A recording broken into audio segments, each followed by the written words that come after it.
Ini adalah buku serial terbaik yang pernah gue baca. Bener-bener stoner banget, adegan aksinya, strategi perangnya tuh kece abis.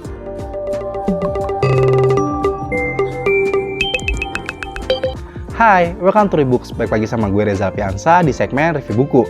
Sebelumnya gimana nih kabar teman-teman semua? Semoga sehat selalu ya. Untuk saat ini sih, saat keluar gue saranin kalian bisa pakai masker dulu deh. Karena ya, you know lah, udara tuh lagi gak sehat banget guys. So, stay healthy. Nah, untuk buku yang akan gue bahas kali ini tuh berasal dari penulis paling favorit gue. Penulis yang karena karyanya bikin gue jadi suka banget untuk baca novel. Siapa lagi kalau bukan the one and only Terelie. Dan untuk judul buku sendiri adalah Yang Telah Lama Pergi. Ini adalah buku Terelie terbaru sampai video ini dirilis. Gak usah lama lagi, langsung aja kita masuk ke reviewnya. Untuk beberapa itu singkat aja ya. Sakit hati, kebencian, dendam kesumat, tangis dibahas tangis, luka dibahas luka. That's it. So, untuk buku itu bercerita tentang Mas'ud, seorang kartografer atau ahli pembuat peta yang berasal dari kota Baghdad, Irak. Dia itu bertekad untuk menyelesaikan peta Pulau Swarnadwipa atau yang kita kenal dengan Pulau Sumatera. Namun, dalam perjalanannya justru ia bertemu dengan para perompak. Barang bawaannya dijarah habis, bahkan kepalanya sampai hampir dipancung oleh para perompak. Namun, yang tidak disangka, karena pertemuan dengan para perompak inilah, Mas'ud melewati petualangan yang tidak mudah di lautan, bahkan sampai harus berperang dengan armada kerajaan Sriwijaya. Sampai pada akhirnya, ia berhasil tiba di pulau yang ditujunya, yaitu Pulau Swarnadwipa. Untuk plotnya segitu aja sih, saya kayak bisa baca sendiri. Alasan pertama gue baca buku ini adalah covernya. Lihat dong, ini tuh cover kayak cantik banget gitu loh menurut gue. Dan karena itulah gue langsung kepicut untuk membaca bukunya. Alasan kedua, karena buku ini adalah fiksi sejarah, di mana sejarah adalah pelajaran paling favorit gue sampai sekarang gitu loh. Karena itulah setelah gue tahu plotnya seperti apa, gue langsung tertarik untuk membaca ceritanya. Dan semua itu terbayar lunas karena menurut gue cerita yang ada dalam buku itu keren banget.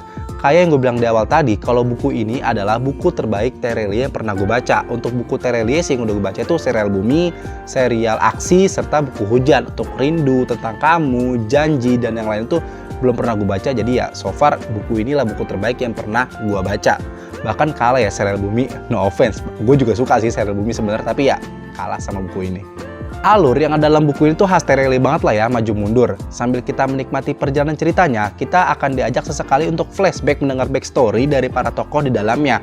Dan itu sangat membantu banget sih buat gue sebagai pembaca karena akan merasakan ikatan lebih dalam lagi dengan para tokoh di dalamnya. Tapi tenang aja, ini nggak akan membuat ceritanya menjadi nggak fokus kok. Seperti yang gue bilang di awal, kalau buku ini adalah buku fiksi sejarah. Selain kita akan bahas soal perompak, kita juga akan bahas kerajaan maritim terbesar di Asia pada masa itu yang terletak di Pulau Sumatera, yaitu Kerajaan Sriwijaya. Kerajaan yang memiliki wilayah sangat luas tapi dipimpin oleh pemimpin yang zolim, suka korupsi, dan macam-macam. Sepanjang gue baca buku ini, gue tuh kayak ngebayangin setiap adegannya kalau dijadiin film tuh bakal epic abis sih. Nah, di salah satu bagian itu diceritakan 200 kapal perompak harus bertemu dengan 1000 kapal armada utara Kerajaan Sriwijaya yang berjajaran dengan teknologi lebih canggih, dengan meriam yang siap teracung untuk menembakkan pelurunya. Ditambah lagi dengan suara kayak drum drum drum dari tabuhan gendang para prajurit Kerajaan Sriwijaya, itu bikin suasana jadi lebih tegang, lebih mencekam, lebih serem deh. Dan itu bener-bener epic banget sih. Buku ini bisa dibilang menghadirkan beberapa plot twist dalam strategi perangnya. Kayaknya awalnya tuh gue mikir kayak, wah ini bakal kalah sih, atau strateginya kayak gimana gitu ya. Dan setelah di-reveal strateginya kayak apa tuh bener-bener out of the box banget sih. Gue gak kepikiran sama sekali dan keren dan detail banget lah.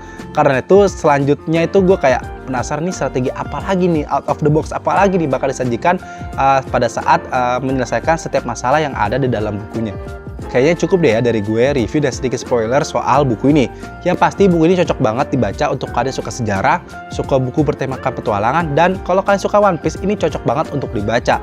Dan mungkin kalian bakal berubah nih idolanya dari Luffy menjadi Al-Baghdadi ataupun Rey Mas'ud alias Raja Perompak. Dan jangan heran, setelah kalian selesai baca buku ini, setelah kalian menutup buku ini, kalian tidak membaca buku fiksi, melainkan realita yang terjadi saat ini.